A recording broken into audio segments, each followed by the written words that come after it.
আমরা গাছের গোড়ায় হাতির মতো পানি এনে পানি দিয়ে এটাকে নরম করেছি।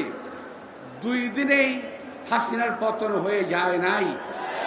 এটা যারা বলেন তারা মিথ্যার সংসারে বসবাস করেন, তারা সত্যি কথা বলেন না, তারা বিএনপিকে ক্রেডিট দিতে চান না। কিন্তু বিএনপিকে দেশের জনগণ ভালোবাসে।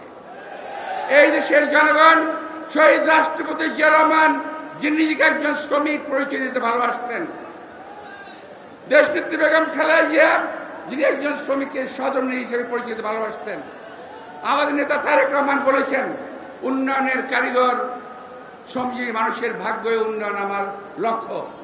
সুতরাং এই দেশের মানুষ এই পরিবারকে ভালোবাসে। এই পরিবার ছাড়া অন্য কারো প্রতি তাদের আস্থা খুব কম আছে। ফ্যাসিস্ট তাড়াতে গিয়ে আমরা আবার ফ্যাসিস্ট হয়ে যাচ্ছি কিনা এটা খেয়াল রাখবে। আমরা বলতে কিন্তু বিএনপি কথা বলি নাই, সবার কথা বলছি আমি। এক একজন এক এক কথা বলছে, কেউ কারো কথা মানছে না। এই অনৈক্য দেশটাকে শেষ করে দেবে।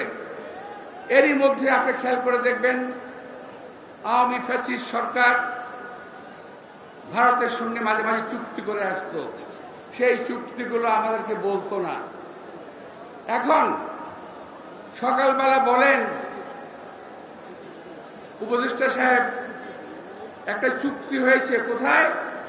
মানবিক করিডোর দেওয়ার জন্য চুক্তি করতে চান, কিন্তু 7টি শর্ত বলা যাবে না। কেন ভাই? আমরা কি ভাইসা আসছি নাকি বাংলাদেশে? আপনারা বলবেন আমরা শুনবো? এটা হবে না।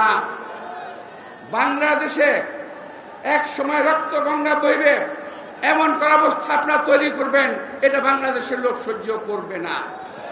এটা কার রাজত্বে আমরা বসবাস করি না।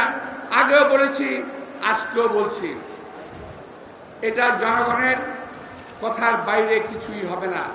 আমরা দেখেছি এই মানবিক করিডোর দিতে দিতে গিয়ে পৃথিবীর বহু দেশ ধ্বংসের মুখোমুখি, এখনো সেখানে যুদ্ধ চলছে। 17 বছর আপনারা কি করেছেন? আরে 17 বছর আমরা গাছের গোড়ায় পানি ঢেলে গাছের গোড়া নরম করেছি, সেই গাছের আগায় বসে আপনারা ফল খেয়েছেন। তাই প্রিয় ভাইরা, আমি আর বেশি লম্বা করতে চাই না।